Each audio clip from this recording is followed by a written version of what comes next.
Me pidieron que estuviera hablando un poco sobre este tema de la crisis que tenemos por delante. El libro que yo tengo, que estamos sacando al mercado, acaba de salir hace unos días atrás, el 9 de junio, se llama Una prueba como ninguna, pero yo quisiera recomendarle tres libros primordiales el día de hoy.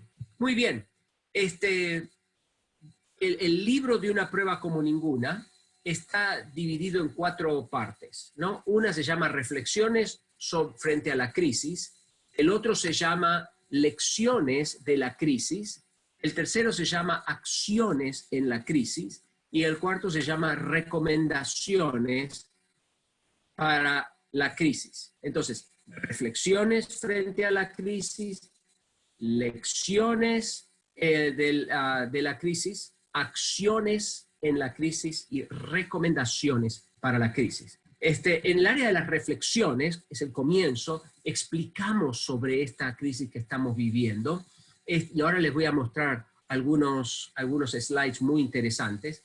Y hablamos de por qué le pasan cosas malas a la gente buena, ¿no? Porque uno dice, si yo me porto bien, si yo hago las cosas bien, si yo soy generoso, dadivoso, ¿por qué me está pasando lo que me está pasando, no?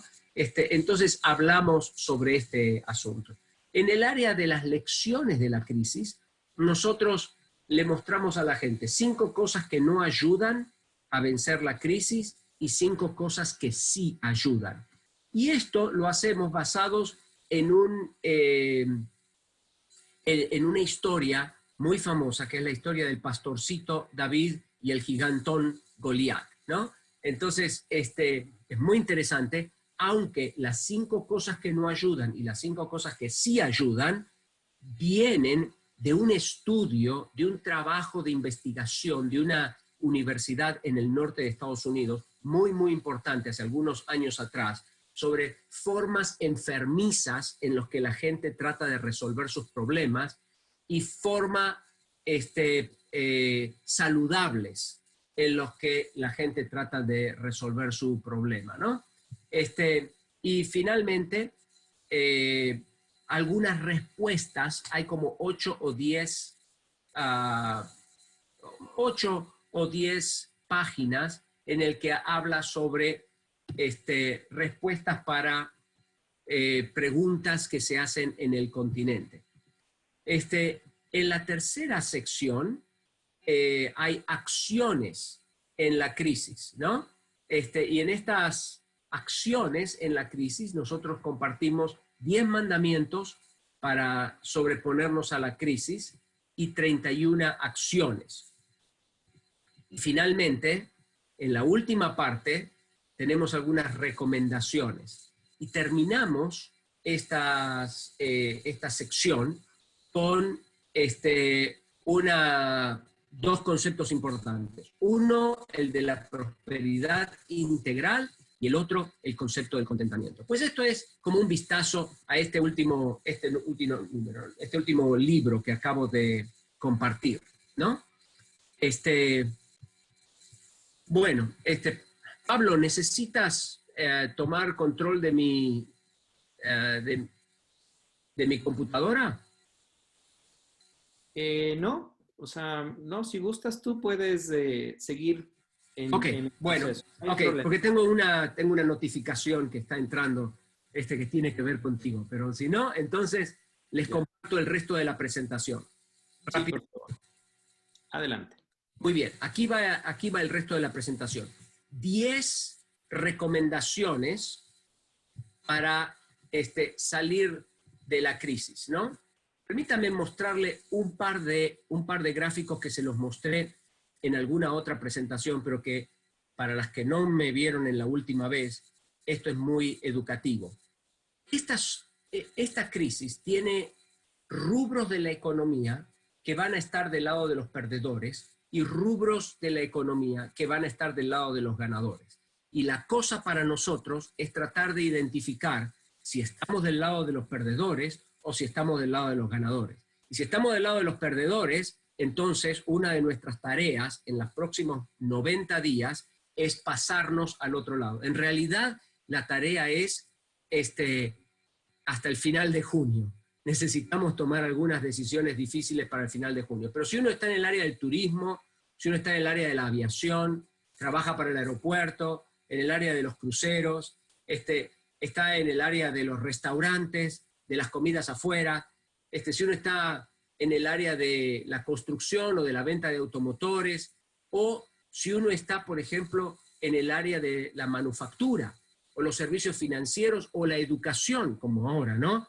Ustedes se han dado cuenta que es difícil el hacer conferencias, el hacer seminarios, el hacer talleres, ¿no? En estos momentos. Entonces, esos sectores son los sectores que están sufriendo.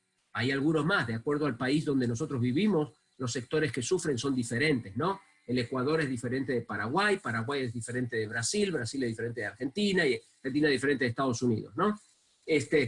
Pero más o menos, si estás por esos lados, te das cuenta, ¿no? Por el otro lado están el rubro de los ganadores potenciales. Entonces, si uno está del lado de la medicina o tiene un negocio que suple a los hospitales y al mundo de la medicina, uno está del lado de los ganadores, ¿no? Y si uno está del lado de los productores y distribuidores de comida, pues uno también está del lado de los ganadores. O si uno está con los proveedores de Internet, el día de hoy la gente está usando Internet como nunca antes en su vida, ¿no? Entonces, bueno, la cosa es identificar de qué lado estamos, ¿no? Fíjense en este gráfico.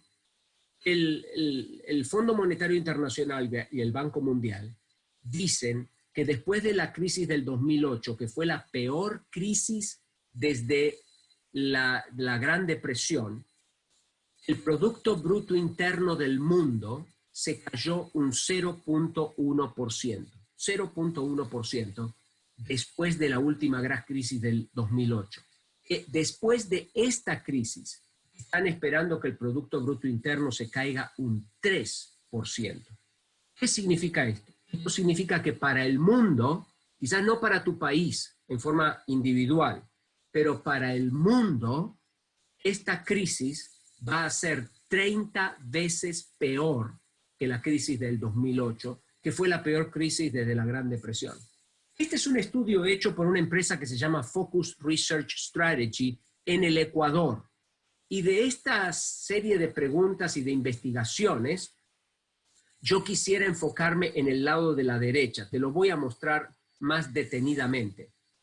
Aquí, en este gráfico, la pregunta de arriba dice, actualmente, ¿te encuentras trabajando? Pues el 70% de los ecuatorianos está diciendo que no está trabajando.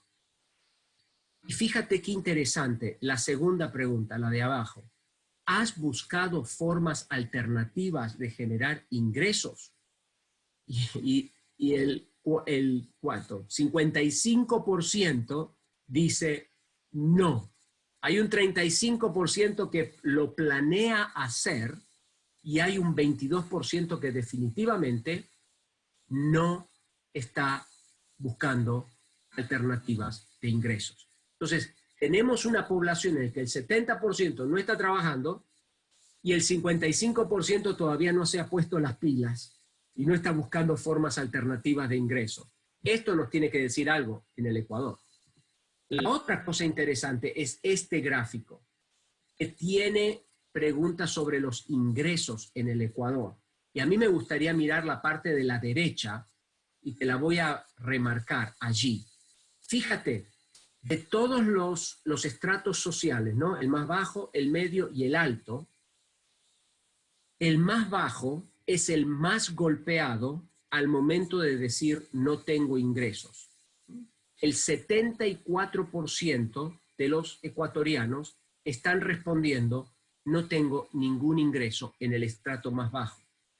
Pero lo que me preocupa a mí no es solamente el hecho, la tragedia de que el 74% de la gente más pobre del país no está recibiendo ingresos, sino lo que me preocupa en el fondo es que cuando uno pregunta, ¿estás recibiendo menos ingresos La gente del estrato social más alto del Ecuador son los más golpeados. Y esto nos tiene que preocupar. ¿Por qué? Porque esa gente en el tope de la sociedad son los generadores de empleos, son los que van a salir a sacar al país adelante, son los que van a crear las fuentes de empleo cuando la economía se abra. Entonces, esto hay que pensarlo y hay que mirarlo. Eso de que no tengo ingresos 74% de los lugares más bajos de la sociedad, eso es una bandera roja. Eso le dice al gobierno, tenemos que salir a apoyar a la gente que no tiene ningún ingreso para crear una red de contención social, porque si no vamos a tener una revolución, ¿no? No solamente en el Ecuador, en el resto del continente. Pero ese 53%, 54% de la gente de la parte más alta de la sociedad que se está descapitalizando, hay que mirarlos con cuidado, porque esa gente es la que le va a dar al otro 74% de los más pobres el ingreso, ¿no? Ok, rápidamente, porque el tiempo pasa y realmente queremos tomar tiempo para hacer preguntas. Nosotros, en el libro de Una prueba como ninguna, tenemos una sección que se llama las 31 acciones para ganarle a la crisis. Las 31 acciones para ganarle a la crisis. Y estas 31 acciones están divididas en 3 partes. Número 1, acciones personales, lo que tiene que ver con finanzas personales. Número 2, acciones laborales. Eso significa cómo encuentro otro trabajo. Me quedé sin trabajo, la empresa para la que yo trabajo está del lado de los perdedores, están dejando a la gente en la calle, ¿cómo encuentro otro trabajo? Y número 3, acciones empresariales, en las que yo digo, bueno, sin trabajo, pero ya no voy a buscar un trabajo. Ahora voy a crear mi propia empresa. Entonces, hay acciones para poder ayudar a los emprendedores a comenzar su pequeña empresa. Esta noche me pidieron que yo hable específicamente de las acciones personales, ¿no? Cómo manejar las finanzas personales en el medio de la crisis. Y yo quiero compartir contigo 10 acciones personales para ganarle a la crisis. Estas cosas que te voy a compartir no son cosas que yo leí en un libro, que las copié, tomé nota y ahora te las estoy recomendando. Nosotros llevamos casi 25 años con mi esposa enseñando finanzas a gente en todo el mundo. Le hemos enseñado finanzas a 21 millones de personas. Yo he viajado 3 millones de kilómetros alrededor del mundo. Hemos enseñado en 50 países. Soy el secretario general de una organización que opera en 81 países del mundo en los 5 continentes. Entonces, estas cosas que te voy a decir son el fruto de la experiencia, el fruto de haberlo visto. Y si me haces caso, entonces cuando venga el golpe fuerte de la crisis, que va a venir de aquí a unos 6 meses, ¿no? 7 meses, de aquí a septiembre, octubre, por ahí, cuando venga el golpe, a ti no te va a golpear tan duro. Entonces, aquí vamos con algunas recomendaciones, algunas acciones personales para la crisis. Número 1. En primer lugar, necesitas tener un plan de supervivencia. Necesitas tener un plan de supervivencia. Mira que no te estoy diciendo, tienes que tener un plan para saber con cuánto vas a vivir, o cuánto necesitas para vivir. No, señor. Yo te estoy diciendo, tú necesitas tener un plan para sobrevivir. Eso significa que tienes que identificar realmente cuál es lo mínimo con lo que tú puedes sobrevivir. Ese piso es muy importante, porque ese piso te va a dar una meta de ingresos para tu vida. Tú sabes dónde está el piso ahora. Tú sabes a dónde es que te vas a morir, ¿entiendes? Financieramente. Entonces necesitas descubrirlo. Mira, nosotros hemos creado hace un par de semanas atrás un curso en línea que tú puedes tomar para armar un plan para controlar gastos. Hazlo. Se llama El secreto del dinero. Es bien sencillo. Te va a llevar a través de un proceso. El proceso dura como un mes, ¿no? Es el proceso normal. Eso es lo que normalmente, aunque te leas el libro en un fin de semana, el proceso de armar un plan de control de gastos te va a tomar como un mes. El curso lo puedes hacer en un fin de semana, eso no es ningún problema, pero el proceso toma como un mes. Mira, ve a culturafinanciera.org, y allí hay un enlace, ¿no?, al curso El secreto del dinero. Tómalo, ponlo en práctica, arma un plan de controlar gastos, mira los videos, debe haber ahí no sé cuántos videos, debe haber como unos 12, 15 videos. Hay videos cortos de 3 minutos de duración, hay videos largos de 40 minutos, 1 hora de duración. Hay un montón de material, hay un librito allá adentro que se llama Hagamos un plan. Hay material en PDF, hay material de ayuda, hay respuestas a preguntas comunes que nos hace la gente. Haz el curso y ármate un plan para controlar los gastos. Puedes pedir a CLC cualquiera de estos libros que yo te recomendé, el de El hombre más rico del mundo o el de Cómo llego a fin de mes, y allí adentro, si no quieres tomar el curso en línea, allí adentro del libro hay una sección, un capítulo que habla sobre cómo armar un plan para controlar gastos. Mira, el orden es la piedra angular de tu éxito económico. Todo comienza con orden. ¿Por qué? Porque el orden es más importante que la libertad. Yo sé que la libertad es muy importante para nosotros, pero el orden es más importante que la libertad. Cuando una nación entra en desorden, el pueblo está dispuesto a entregar libertades al gobierno para que el gobierno restaure el orden. Entonces, el orden es primordial. Esa fue la primera acción de Diosito cuando Diosito creó el universo. ¿Te acuerdas de la historia de la creación?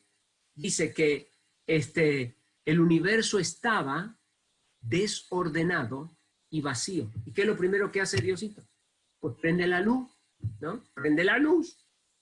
Hace lo mismo que haces tú cuando tú entras en el cuarto de tu adolescente. Yo no entro en el cuarto de mi hijo con la luz apagada porque uno no sabe qué te va a asaltar, ¿no? Uno no sabe si entrar con una escoba o con un AK-47, ¿no? Tú sabes lo que es. Entonces, uno tiene que traer orden. No hay ninguna empresa exitosa en el mundo que no tenga un alto nivel de orden. No hay ninguna persona exitosa financieramente en el mundo que no tenga un alto nivel de orden. El orden es la piedra angular de tu éxito económico. Y todo comienza, el camino a la sanidad financiera y el camino a la supervivencia en esta crisis comienza con un plan de control de gastos. Necesitas tener un plan de supervivencia. No me voy a meter ahí porque, mira, el tiempo ya se nos pasa y no te voy a explicar cómo se hace, porque ya te dije, tenemos el curso, está allí en línea, lo puedes tomar, culturafinanciera.org. Ok, número 2, piensa lo impensable. En una crisis como esta, tú necesitas pensar lo impensable. Ahora, yo no sé qué es lo impensable para ti, porque tu familia es muy diferente de la mía, y la mía muy diferente de la de Gaby, y la de Gaby diferente de la de Pablo, ¿no? No sé qué es lo impensable para ti, pero en medio de esta crisis tú tienes que tener la capacidad de pensar lo impensable. Nuestra mente tiene la tendencia de crear sistemas y procesos y pensar siempre de la misma manera. Y la razón por la que lo hace es porque cuando hacemos las cosas siempre de la misma manera, somos mucho más eficientes. Entonces incrementamos la eficiencia y somos más exitosos. Pero aquello que te hace exitoso en un tiempo normal es la píldora de cianuro que te va a matar en esta crisis.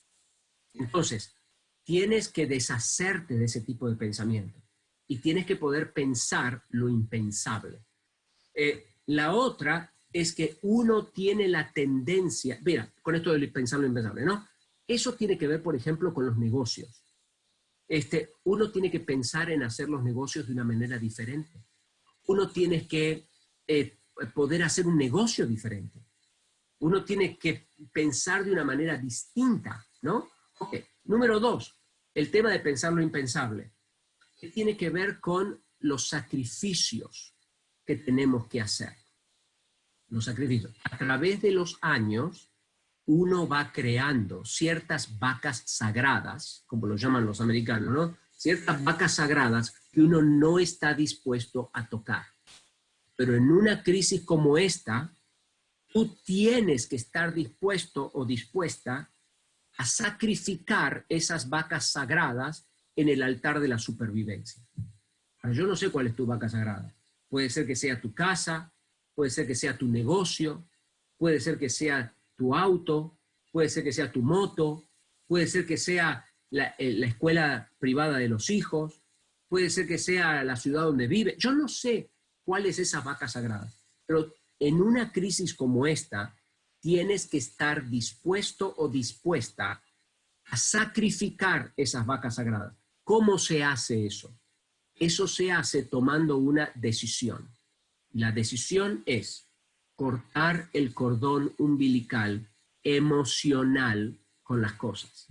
Si tú estás emocionalmente enganchado con las cosas que tú tienes o con ciertas ideas, tú no puedes tomar decisiones con la cabeza fría.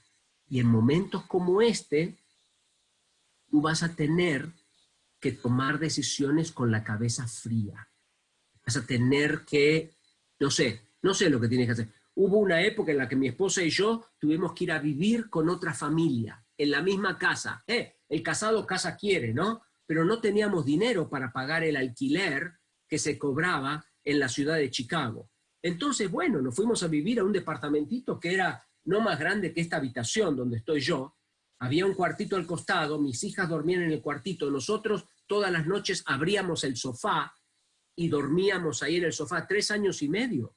Cuando fuimos a comenzar esta organización que se llama Cultura Financiera, ahora, ¿no? El Instituto para la Cultura Financiera, lo tuvimos que empezar en el gallinero del campo de mis suegros, porque si colocábamos un escritorio en nuestro departamentito, no podíamos abrir el sofá. Así de chiquito era, ¿no?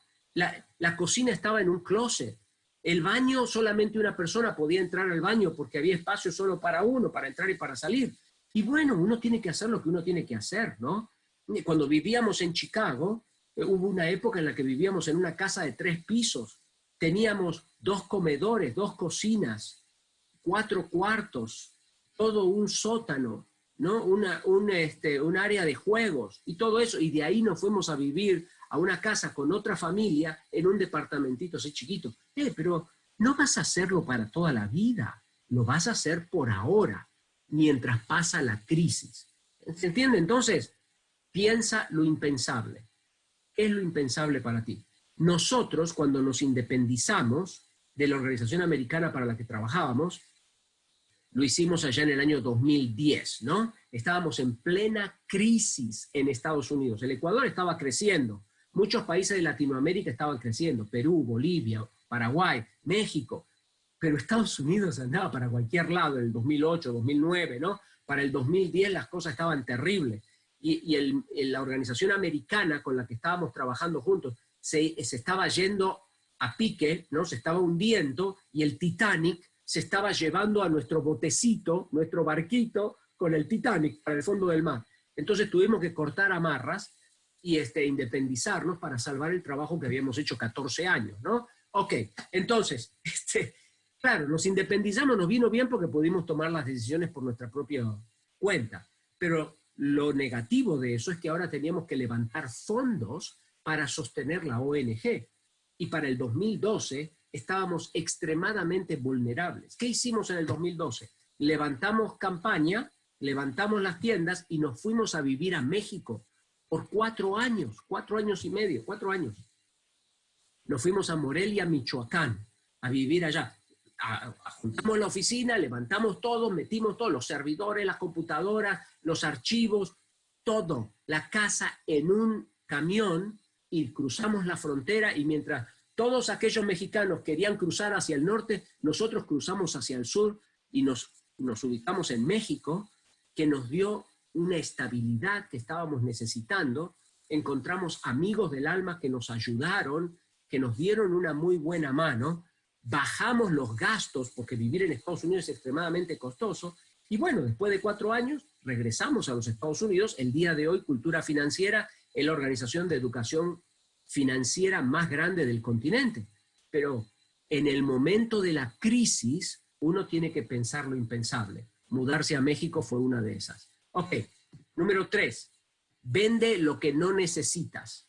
Una vez que tú sabes, ¿no?, tu plan de supervivencia, tú tienes que hacer una diferencia entre deseos y necesidades y suplir la necesidad y deshacerte de las cosas que no necesitas. Si tú necesitas cash, si tú necesitas dinero en efectivo, no tengas ningún temor de vender lo que tienes. Yo tengo una familia amiga en el Paraguay que vendieron todos los muebles de su casa para poder comenzar un pequeño negocito. Se quedaron con la mesa de la cocina y 3 sillas. Y todo lo demás lo vendieron. Está bien que lo vendan. Después más adelante van a comprar nuevamente lo que ellos necesitan, ¿no? No hay ningún tipo de problema. Cuando ya van a salir de la crisis, van a salir adelante. Entonces, vende lo que no necesitas, ¿ok? Número 4, sube tus ingresos. Entonces, primero dijimos, establece un plan de supervivencia, piensa en lo impensable, vende lo que no necesitas, haz los sacrificios que tengas que hacer para bajar tus gastos. Una vez que bajaste tus gastos al nivel de supervivencia, ahora piensa en subir tus ingresos. No tienes que seguir al 55% de los ecuatorianos que todavía no han hecho nada para incrementar sus ingresos. Tú tienes que unirte al grupo de los 45% que sí han hecho algo. Tienes que movilizarte. Tu trabajo más importante en este momento es generar más ingresos. Y tienes que pensar la manera en la que lo vas a hacer. Por ejemplo, ¿no? Tengo un amigo bueno, no es un amigo, es un conocido. En Costa Rica, creo que conté esta historia la última vez que nos vimos, no estoy muy seguro. Pero quizás la has escuchado de mí antes, pero es un caso muy típico. Vive en Costa Rica y entonces estaba preso en su casa por el tema del coronavirus, ¿no? Entonces, como andaba en cuarentena y quería subir sus ingresos, entonces puso a trabajar su auto. Entonces fue a los vecinos, vecino por vecino, vecino por vecino, vecino por vecino, a decirle, mira, tú no te tienes que arriesgar a enfermarte de este coronavirus. Yo te voy a hacer la compra del supermercado. Yo tengo mi auto, si tú me das una listita, yo voy al súper, hago la compra y te la traigo a tu casa. Y te cobro algo por ese trabajo, ¿no? Entonces empezó a hacer ese trabajo. Nos mandó un mensaje hace un par de semanas atrás diciendo que en un solo día había ganado $500. $500 en Costa Rica es lo que una persona gana en un mes, no en un día. Y este ingrato se lo ganó en un solo día. ¿Por qué? Porque descubrió una necesidad en su barrio. Yo no digo que hagas eso. Digo, descubre una necesidad en el lugar donde tú vives y entonces satisface esa necesidad.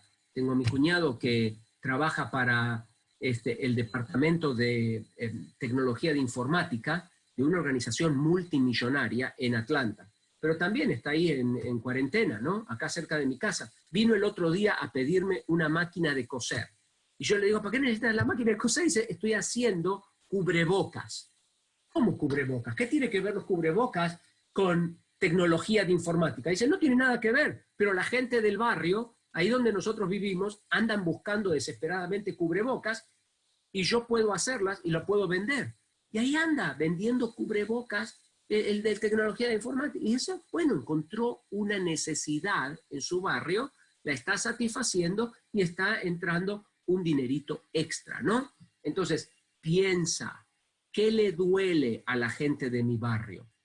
¿Y qué problema puedo yo resolver? Sube tus ingresos. Número 5, negocia tus deudas. Negocia tus deudas. Este es el mejor momento del mundo para negociar tus deudas. ¿Por qué? Porque todo el mundo está sufriendo. Ya viste que la gente más alta de la sociedad en el Ecuador está sufriendo una baja de ingresos. Todo el mundo está sufriendo. Entonces, todo el mundo se puede identificar contigo cuando tú dices, mira, no tengo suficiente dinero para hacer los pagos que te dije que iba a hacer. Yo te prometí que te iba a pagar 100 al mes, pero si te fijas en mi plan de supervivencia, tú te puedes dar cuenta que no tengo 100 para darte. Tengo 30, tengo 40. Ya cuando salgamos de la crisis, te vuelvo a pagar los 100. Pero dame un poco de tiempo para respirar, ¿no? Espacio para respirar, para no matarme económicamente.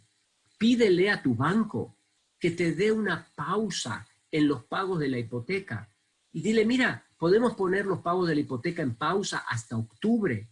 Y después de octubre vuelvo a pensar, yo creo que voy a tener un trabajo, creo que ya vamos a tener suficiente ingreso para octubre. Y lo que no te pago de ahora a octubre, pongámoslo al final de la deuda. No es que no te lo voy a pagar, te lo pago, pero te lo pago allá al final. Corramos los pagos y dame un tiempo de gracia para poder respirar. Entonces, hay muchas maneras de negociar tus deudas. Negocia en este momento el pago de tus deudas y abre un espacio para poder respirar. No para gastar dinero en cualquier cosa, no para irte de vacaciones o comprarte ese teléfono celular que querías siempre comprarte, sino para poder sobrevivir, ¿no? Para poder respirar. Entonces, negocia el pago de tus deudas. Cambia tus costumbres, cambia tus costumbres. Nosotros estamos gastando un 300 a un 400% más que nuestros padres en los gastos de entretenimiento. Entonces, cambia tus costumbres. Vas a tener que decirle a tus chicos, miren, vamos a tener que parar de comprar gaseosas, por ejemplo, y vamos a tomar agua, quizás con un saborizante o con frutas o con jugo de frutas, ¿no? Pero vamos a tener que cambiar algunas costumbres. Cambia algunas costumbres que te están costando dinero, y educa a tus hijos para hacerlo. Este es un excelente momento para enseñarle a tus hijos a confrontar la crisis y a tomar decisiones difíciles y también a hacer sacrificios. Haz los sacrificios y muéstrales cómo hacemos sacrificios en medio de la crisis. Esto se le va a quedar por el resto de su vida. Entonces, cambia tus costumbres. Número 7, invierte en ti mismo o en ti misma. Deja de mirar películas en tu teléfono. Deja de dormir hasta tarde en el día. Deja de no hacer nada. Métete en la internet. Toma un curso. Toma una clase en algo. Mira, ¿sabes algo de inglés? Harvard está ofreciendo clases gratis en línea. Hay un montón de universidades que están ofreciendo clases gratuitas en línea. Toma alguna clase en línea, saca un diplomado, saca algo, un certificado en algo. Cuestión de que cuando la crisis termina, tú vas a estar mejor preparado, con mejores herramientas. Toma un curso sobre negocios en línea. Toma un curso sobre cómo ganar dinero en la internet. Toma un curso, invierte en ti mismo. El dinero que tú inviertes en ti misma o en ti mismo es un dinero que te lo vas a llevar a cualquier lado. Mira, mi abuelito vino de Ucrania hace casi 100 años atrás, a la República Argentina, ¿no? Él tenía 27 años, su esposa tenía 22 y un bebé en los brazos, ¿no? Ese bebé era mi papá. Cuando ellos llegaron al país, llegaron sin nada, con una mano atrás y la otra también. Pero a pesar de que no tenían cosas materiales, el abuelo se trajo cosas, se trajo un activo en su cabeza, porque lo que él aprendió en Europa, él se lo trajo con él. Sí, la Primera Guerra Mundial fue terrible. Sí, el viaje al país le costó todo lo que él tenía, pero cuando él llegó, todo lo que él tenía en la cabeza, él todavía lo tenía y le sirvió de mucho, tanto a un abuelo como al otro. Entonces, invierte en ti mismo o en ti misma. De nuevo, tenemos un curso allí en culturafinanciera.org. Lo hemos hecho con mucho cariño y mucho esfuerzo. Tómalo. Número 8. Asóciate con otras personas. Asóciate para comprar en grandes cantidades o asóciate para hacer negocios. Por ejemplo, a veces uno solito no tiene los recursos necesarios para llevar adelante un negocio. Uno tiene el tiempo, uno tiene el esfuerzo, uno tiene la idea, pero de pronto no tiene uno el dinero. Y a veces hay gente que tiene dinero, pero no tiene ninguna idea de cómo invertir ese dinero. Yo he recibido varias mensajes y varias preguntas en estos tiempos de gente que me dice, Andrés, tengo dinero en efectivo y no sé cómo invertirlo en este tiempo. ¿Dónde lo pongo? Entonces, bueno, hay gente ahí en el Ecuador, en tu país, donde sea que nos estés viendo, porque yo sé que no nos están viendo solamente en el Ecuador, ¿no? Entonces, allí donde tú me estás viendo, hay gente que tiene recursos económicos y con los que te puedes asociar, número uno, para comprar juntos. Y entonces, que la comida, que las cosas que vamos a comprar juntos nos cuesten más barato. Y número dos, para hacer algún negocito. Bueno, 2 puntos más. Número 9, abraza la esperanza y no el pánico. Mira, la situación es seria, porque es muy seria. Esta es la peor crisis en la historia de la humanidad. Nunca nos ha pasado una cosa así.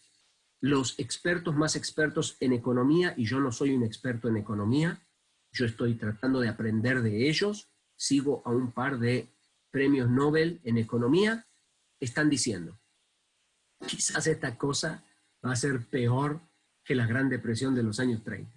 Dios quiera que no, Dios quiera que no, ¿no es cierto? Es lo peor que nos puede pasar.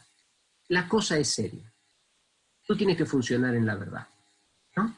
Abraza la verdad. Puede ser que sea linda, puede ser que sea fea, pero es tu mejor amiga. Abrázala. Vive en la verdad. Entonces sí, la cosa es seria. Pero, a pesar de que la cosa es seria, nosotros no debemos vivir en pánico y no debemos vivir espantados o con miedo. Porque cuando operas en pánico, cuando operas con miedo, tú no tomas buenas decisiones. Tú no tomas decisiones lógicas. Empiezas a tomar decisiones que son ilógicas, que no son racionales. Entonces, no debes operar en el miedo. Rechaza el miedo. Rechaza el pánico. Sé serio, sé seria en esta situación. Toma medidas y tómalas antes de finales de junio. Y ahora te explico por qué la tienes que tomar antes de finales de junio. Toma las medidas importantes de ajustes económicos antes de finales de junio. Y luego, entonces pasa a través del fuego y a través de la crisis sin miedo, sabiendo de que nosotros no vamos a recibir una prueba más grande que la que podemos soportar. La razón de este asunto, de que tienes que tomar la decisión antes de finales de junio, es porque yo trabajé con un señor que se llama Dave Ray. Dave fue el presidente de Apple Computers, va a ser uno de los oradores de Transforma, ¿no? En el año que viene. Dave fue el presidente de Apple para Canadá, fue el vicepresidente, uno de los vicepresidentes mundiales de Apple, fue educado en Harvard, fue mi jefe por 10 años, es un amigo personal y fue el presidente de nuestra junta directiva en cultura financiera por varios años también. De Dave yo aprendí que uno tiene 90 días para tomar las decisiones difíciles en la empresa o en la vida personal. Cuando hablamos de finanzas, tú tienes 90 días desde que comienza la crisis para tomar las decisiones difíciles. Si tú no tomas las decisiones difíciles en los primeros 90 días, tú vas a empezar a pagar las consecuencias de no haber tomado esas decisiones difíciles y te vas a descapitalizar. Entonces, si la crisis empezó en marzo, ¿no? Tenemos abril, mayo y junio. Tenemos hasta finales de junio para tomar las decisiones difíciles. Entonces, por eso te digo, habla con la gente de CLC, consíguete el libro y empieza a ver, ¿no?, cuáles son las decisiones que tú tienes que tomar en tu familia y en tu negocio antes de finales de junio. Necesitas hacerlo ya. El último punto, y vamos a las preguntas. Lee sobre finanzas personales. Lee sobre finanzas personales. Necesitas leer sobre este tema. Así como cuando uno quiere hacer un pastel, uno lee las instrucciones de cómo hacer un pastel, y si tú quieres arreglar algo, te vas a YouTube y miras a ver cómo la otra gente está arreglando algo allí en YouTube. Bueno, si quieres manejar el asunto de las finanzas en tu casa, necesitas aprender. Entonces, ir a culturafinanciera.org, mirar los videos gratis que tenemos ahí en nuestro sitio de Cultura Financiera, leer el material gratis que tenemos en los artículos, y tú necesitas conseguirte un libro. Ya te dije, ¿Cómo llego a fin de mes?, El hombre más rico del mundo, o para que te pueda guiar en el proceso de tomar decisiones difíciles a nivel familiar y también a nivel empresarial. Bueno, ¿qué tal? ¿Se entendió el asunto ¿Cómo andamos, Pablito? ¿Andamos bien? Muchas gracias. Estamos Sí, bien, Andrés. estamos Gaby, bien. Sí, ¿se entendió lo que estoy explicando o los estoy confundiendo más? Dios mío. No, está bien. Bueno, entonces a mí me gustaría tener un tiempito de poder contestar las preguntas de la gente. Chévere, vamos a empezar con las preguntas, Andrés, y muchas gracias porque cada punto creo que ha sido muy oportuno, práctico de poder salir de esta crisis y estar preparados. La primera pregunta que tenemos es, ¿cómo los negocios pueden evitar cerrar sus puertas en esta crisis? ¿Qué Bueno, nos dirías? sí, es como yo te decía, tenés 90 días para tomar decisiones difíciles, ¿no? Hay que hablar con en Latinoamérica, el problema que tenemos es que nuestras leyes laborales no nos ayudan. Los norteamericanos están mejor estructurados en ese aspecto, porque los norteamericanos tienen lo que se llama un seguro de desempleo. Entonces, ustedes saben que hay 32 millones de personas que han perdido su trabajo en Estados Unidos, porque los empresarios inmediatamente vieron que la economía se cerró e inmediatamente dejaron ir a su gente, ¿no? Esa gente no es que se quedó sin trabajo, no es que se quedó sin ingresos, se quedó sin trabajo, pero no se quedó sin ingresos, porque aquí se paga un seguro de desempleo. Entonces, cuando se quedaron sin su empleo, están recibiendo del seguro de desempleo el 75% de sus ingresos, ¿no? Entonces, por 6 meses. Entonces, en Latinoamérica es un poquito más complicado, porque nuestras leyes laborales son más difíciles, ¿no? Entonces, necesitas hablar con tus empleados y necesitan crear urgentemente un plan para poder confrontar esta crisis. El plan puede ser bajar los salarios de los empleados, o poner su trabajo en pausa hasta que puedan volver a abrir las puertas del negocio. Hay que sentarse y mirar, ¿no?, las cosas. Por ejemplo, hay que pensar, ¿se puede hacer mi negocio desde la casa de la gente? Hay muchos empleadores que están descubriendo que no necesitan que los trabajadores estén en las empresas. estén en un edificio que hay que calentar, que hay que enfriar, que hay que prender las luces, ¿no? Entonces, algunos dueños de empresa están pensando, voy a vender el edificio, voy a comprar algo mucho más chiquito y voy a permitir que mis trabajadores trabajen desde la casa, ¿no? Y así puedo bajar los gastos. Pero hay que mirar, como yo te decía, hay que operar en la verdad y hay que estar dispuestos a tomar decisiones difíciles.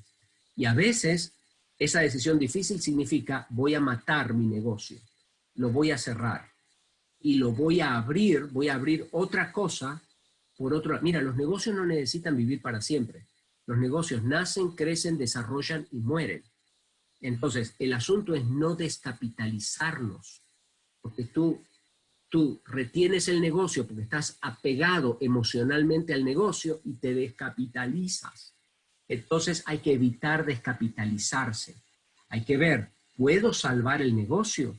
¿Puedo reunirme con mis empleados y hacer un plan de salvataje?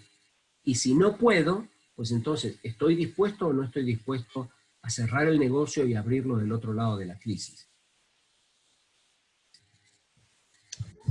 Ok, Lograr lo impensable, ¿no? Gracias, Andrés, ¿cómo estás? Hola, Cristian. Quiero también agradecer, estamos alrededor de 400 dispositivos que tranquilamente podríamos llegar a las 1000 personas, 1000 participantes, y como tú decías, tanto aquí en el país como fuera de Ecuador, en realidad es una bendición el poderte tener con nosotros. Otra pregunta que nos llegó ¿es oportuno solicitar un préstamo para empezar un nuevo negocio si perdí mi trabajo? No, esa es la corta.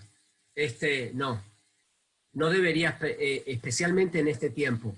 Y te digo por qué. Yo sé que hay muchos gurús financieros que nos enseñan, ¿no? Trabaja con el dinero de otro. Eso es una estupidez. La verdad que en Latinoamérica no deberíamos estar, nosotros nos comemos cualquier cosa que viene del norte sin anestesia, ¿no? No nos damos cuenta que cuando los escritores norteamericanos dicen trabaja con el dinero de otros, ellos le están hablando a los norteamericanos, ¿no? Que pueden conseguir préstamos al 5% de interés anual, al 4% de interés anual, ¿no? Entonces, nuestros intereses son demasiado altos. Y además, mira, el 70% de los nuevos negocios mueren en los primeros 3 años. Nadie empieza un negocio para que se muera, pero uno lo tiene que tener eso en consideración. Entonces, yo prefiero asociarme con alguien, con un socio capitalista que ponga el dinero, prefiero liquidar un activo, vender una casa, vender un terreno, vender cosas para levantar algo de dinero en vez de salir a buscar un préstamo. Porque en momentos como este, de crisis como esta, es lo peor que puedes hacer. Ama la libertad, abraza la libertad, ¿no? El deudor es esclavo del acreedor, dice Salomón, y eso es una gran verdad. Entonces, abraza la libertad y olvídate de pedir prestado para comenzar un negocio. Busca otras alternativas. Gracias, Andrés. Te hago la siguiente pregunta. ¿Cómo manejamos nuestras tarjetas de crédito y qué hago con las deudas que tengo en mi tarjeta de crédito? ¿Es factible o es aconsejable nosotros hacer nuestros gastos con la tarjeta de crédito? Y si hacemos un plan de financiamiento porque no tenemos el dinero para pagar ahorita el total del consumo, sabiendo que las tasas de interés de las tarjetas de crédito son altísimas, ¿se recomendaría hacer un plan de financiamiento directamente con las tarjetas? No, ni locos. Este es el momento menos oportuno. Mira, cuando te ofrecen una tarjeta de crédito, muchas veces te dicen, no es para que usted la use, es porque si usted tiene algún problema, ahí la va a tener. Esa es la estupidez más grande que yo he escuchado en mi vida. A ver. ¿Cómo es eso de que cuando tú estás más vulnerable que nunca, tú vas a ir a buscar un préstamo, ¿no?, del más alto interés del mercado? Eso no tiene ningún tipo... Yo me he sentado con gente de banco y le he dicho, lo que tú me estás diciendo no tiene ningún sentido. ¿no? Ningún sentido. Es absolutamente irracional. Cuando yo voy a usar mi tarjeta de crédito, cuando yo estoy bien económicamente y puedo pagar todos los meses el 100% de la tarjeta y acumular puntos, por ejemplo, ¿no? No estoy así. Pero cuando estoy vulnerable, yo debo huir de la tarjeta de crédito, huir de los préstamos, y yo debo usar mi fondo de emergencia, ¿no?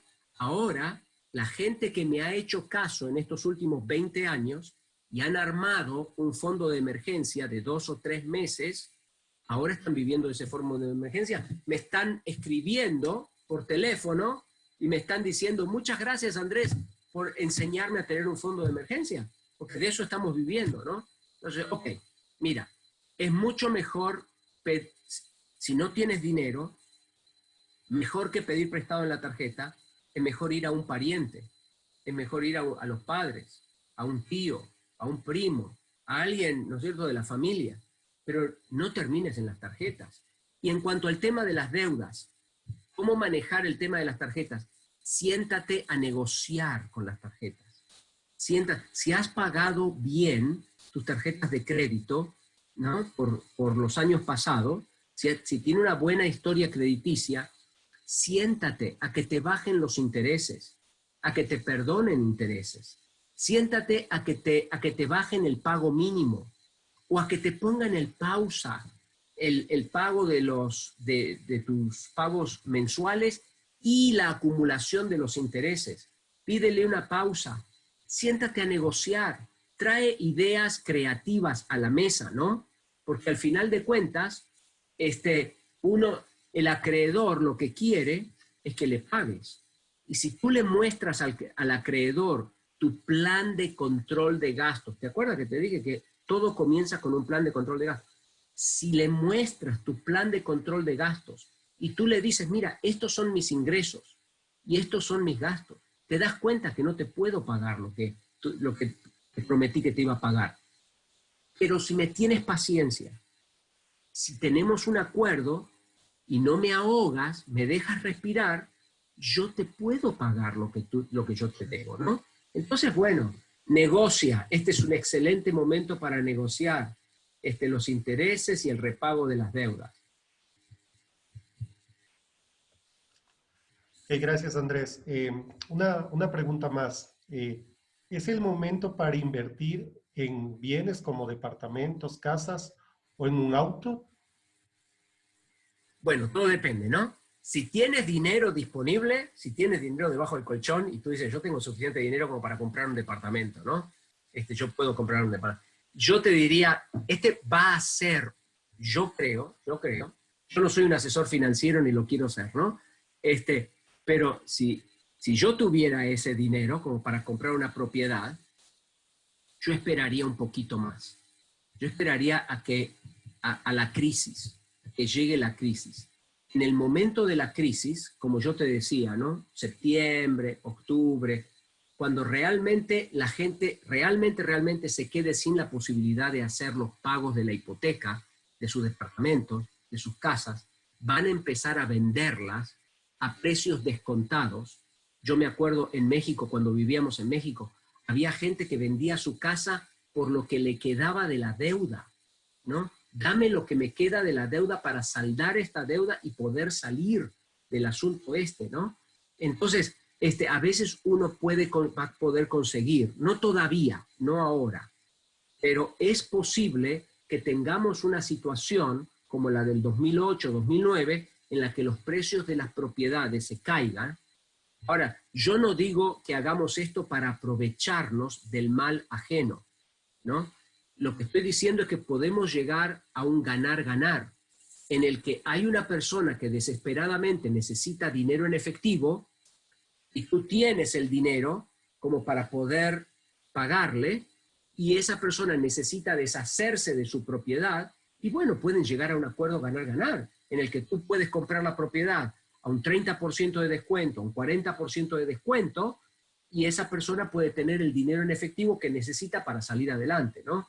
Entonces, yo no lo haría ahora todavía. Yo esperaría a ver para dónde va la economía en los próximos meses. ¿Un auto? No, este no es el momento de andar comprando auto. El auto se va a depreciar, se va a caer, ¿no? El precio del auto se cae un 40% en los primeros 3 años de uso. Entonces, no conviene comprar un auto. Un auto es un bien que pierde valor a través del tiempo. Entonces, este no es un momento de andar comprando un carro, pero sí es un buen momento como para poder guardarlo y quizás comprar un terrenito, comprar un departamento, comprar una casa, ¿no? Cosas por el estilo. Andrés, siguiendo en esa misma línea, ¿tú qué nos dirías sobre invertir nuestros fondos en la compra de acciones de una empresa confiable o que esté bien valorada como Amazon? ¿Recomendarías en este caso hacer esa inversión? Mira, yo no, de vuelta, ¿no? Yo no conozco bien las empresas y ese tipo de cosas. Lo que yo sí sé es que en este momento hay empresas cuyas acciones se han caído, pero que en el fondo, son buenas empresas, ¿no? Mire, por ejemplo, no es que sea así, como yo te digo, pero por ejemplo, si las acciones de Disney se estuvieran cayendo, porque Disney está cerrado, porque no hay nadie que va al parque, yo compraría acciones de Disney, porque yo sé que Disney es una empresa que está bien, en el fondo están bien, no están sobreendeudados, tienen un buen programa de mercadeo. Orlando recibe 70 millones de visitantes al año, está bien, Disney, ¿no? Entonces, ¿entiendes? Hay empresas, o Coca-Cola, hay empresas que están bien, que de pronto por las circunstancias te vas a dar cuenta que sus acciones se caen. Pero para eso vas a necesitar un experto. Yo no soy un experto que te puedo recomendar, ¿no? Las acciones, porque yo soy un educador, no soy un asesor financiero. Pero hay gente, allí donde tú vives, tú puedes ir al banco donde estás y preguntar, ¿no? ¿Me puede recomendar algún asesor financiero? Y un asesor profesional se puede dar cuenta cuáles son las acciones que se están cayendo en este momento, pero que en el fondo la empresa se va a recuperar, ¿no? Uno puede decir, bueno, las acciones de las aerolíneas se están cayendo, pero no todas las aerolíneas están mal, ¿no? Hay aerolíneas que están bastante sólidas y bueno, van a pasar por un momento de crisis, pero en el fondo se van a recuperar. Entonces, bueno, necesitas un asesor que sepa bien qué aerolíneas tiene un nivel bajo de endeudamiento y de pronto sus acciones se han caído porque, bueno, ¿no? Porque todo el mundo está pensando en el próximo. El problema con el tema de las acciones es que todos los inversores están pensando en el próximo trimestre, ¿no? Y en tratar de hacer dinero para sus clientes lo más rápido posible para este trimestre. Y bueno, entonces muchos de ellos están deshaciendo de acciones que en el fondo son buenas, pero van a ser buenas de aquí a un par de años, ¿no? Esas son buenas acciones para comprar. Ahora están muy baratas y en un par de años van a andar mucho, mucho, mucho mejor. Entonces, bueno, pero yo no te puedo recomendar cuáles son. Chévere, Andrés, gracias. Otra pregunta, ¿cómo podemos armar un presupuesto si no tenemos empleo ahorita por la crisis? Claro, te habrás dado cuenta que yo no hablé de presupuesto, hablé de un plan de control de gastos. Un plan de control de gastos. Porque yo sé que a veces no tenemos nada que presupuestar en el presupuesto, pero todavía tienes gastos, ¿no? Entonces, por eso yo hoy hablé del plan de control de gastos. Porque necesitas controlar los gastos, las salidas, y necesitas saber cuál es tu nivel de supervivencia. Cuando sepas tu nivel de supervivencia, entonces ahora tienes una meta a la cual apuntar con algún negocito que puedas comenzar, ¿no? Hay que pensar, ¿qué tengo en mis manos? ¿Qué me dio Diosito? ¿Qué me ha dado Dios, no? ¿Cuál es mi aceite? ¿Qué es lo que yo tengo? Y entonces, basado en lo que tú tienes y basado en la necesidad que hay en el mercado, ahí en tu propio barrio, tú puedes salir a... Mira, tengo una señora, te voy a contar una historia muy interesante. Conocí hace años atrás, muchos años atrás, una señora de apellido Limón. Una de las señoras más dulces que yo conozco. Sí. la abuelita Limón. Cuando yo la conocí, ella tenía 87 años y ella vivía en el sur de Texas y me adoptó a mí como su nieto, ¿no?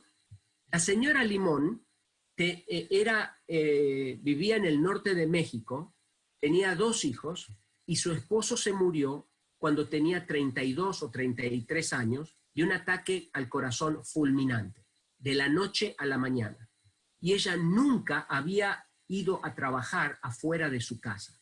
Ella trabajaba en la casa, cuidaba a la familia, él era el que traía el salario a la casa. De pronto él se muere y ella se pone a pensar, ¿qué voy a hacer? Porque nadie me va a querer dar un trabajo porque no tengo experiencia en el mundo laboral. Y pensando, ¿qué es lo que yo tengo? ¿Qué es lo que puedo hacer? Doña Limón se acordó que a su familia siempre le gustaban las tortillas mexicanas que ella hacía. Tú sabes que las tortillas mexicanas son diferentes de las españolas, ¿no? Entonces, a todo el mundo le gustaban sus tortillas. Entonces, ella dijo, yo voy a empezar a hacer tortillas y se las voy a vender a mis vecinas. Entonces, ella fue por el barrio a decir a la vecina, mire vecina, usted no necesita a la mañana levantarse tempranito para preparar las tortillas. Yo se las hago y se las traigo para el desayuno. Y entonces empezó a vender tortillas en el barrio y luego se acordó de que había un restaurante a 2 cuadras de la casa y entonces fue al restaurante a decirle, mire, yo ya estoy haciendo tortillas para mis vecinas. Ustedes no quisieran que yo le haga tortillas. Yo a la mañanita le hago unas tortillas frescas, le van a encantar. Y el restaurante le compró las tortillas, le gustaba mucho, después otro restaurante, después un tercer restaurante, después entonces decidió cruzar la frontera y ubicarse en el lado de Estados Unidos, porque ahí podía comprar las máquinas para hacer tortillas, porque ya la cocina de la casa no le daba, ¿no? Se levantaba como a las 3 de la mañana para hacer tortillas. Para hacerte la historia corta, la señora Limón es la fundadora de la empresa de hacer tortillas más grande del sur de Texas. Es una empresa multimillonaria, gigantesca. Ella ya está con Dios, ¿no? Sus hijos, tiene un hijo abogado, un hijo doctor, los chicos se educaron muy, muy bien, y por supuesto es una familia que hace un profundo impacto en el sur de Texas. Y todo comenzó haciendo tortillas en la cocina de la casa para sus vecinas. Entonces, hay muchas cosas que podemos hacer, ¿no? En medio de la crisis. Hay muchas maneras de poder hacer dinero en medio de esta situación.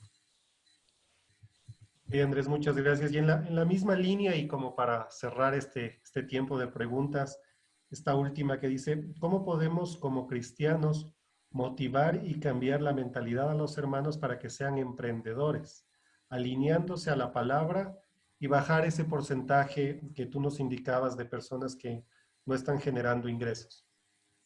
Bueno, mira, en primer lugar, ¿no? Yo creo que todo el mundo tiene que ser proactivo. Todo el mundo debe ser proactivo. Y para eso uno tiene que enseñar esa proactividad, tener iniciativa propia. No todo el mundo va a ser un emprendedor.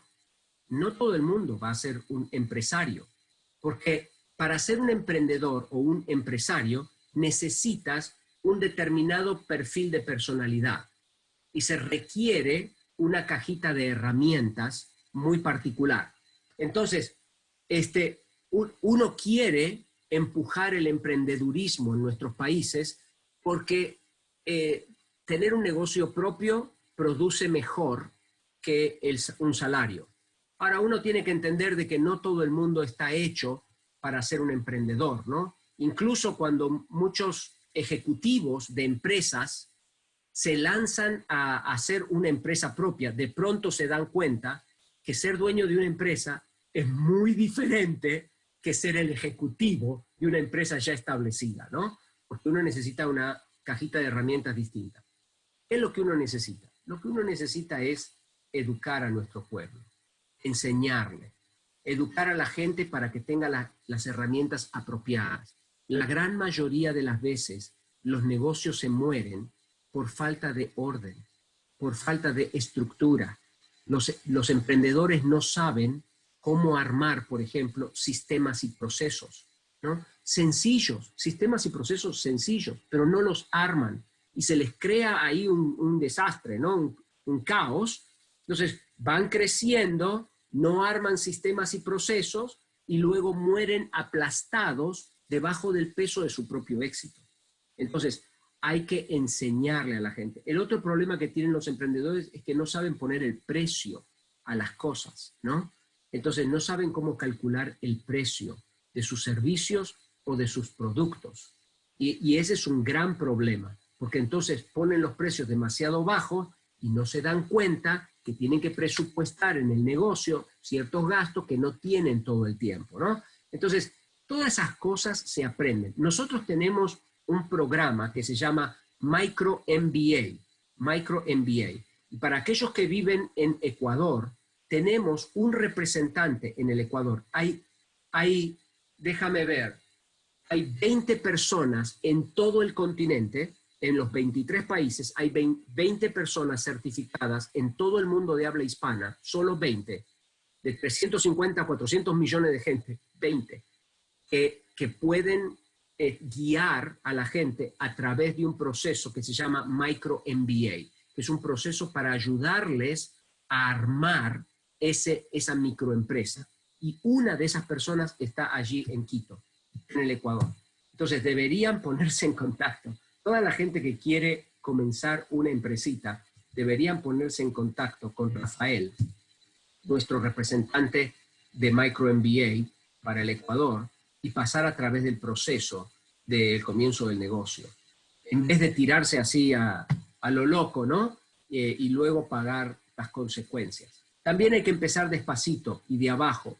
No deben empezar muy grandes los negocios. Los negocios deben empezar pequeños, porque entonces cuando cometes errores, los errores son pequeños y las pérdidas son pequeñas. Si tú comienzas un negocio grande, el primer error que cometes te mata. Entonces, empieza pequeño, trae orden, trae un proceso para saber cuánto debes cobrar, cómo debes manejar el dinero en efectivo. Ustedes tienen allí a gente de Micro MBA, y enseñen en las iglesias, deben enseñar justamente a tener un espíritu proactivo, ¿no? Emprendedor, proactivo. Ya sea comenzar mi propio negocio o, en este caso, si perdí mi trabajo, poder ir y buscar otro. Chévere, Andrés, muchísimas gracias. Te queremos dar gracias por este tiempo, por esta conferencia, por todas estas nuevas formas que tenemos para enfrentar esta crisis.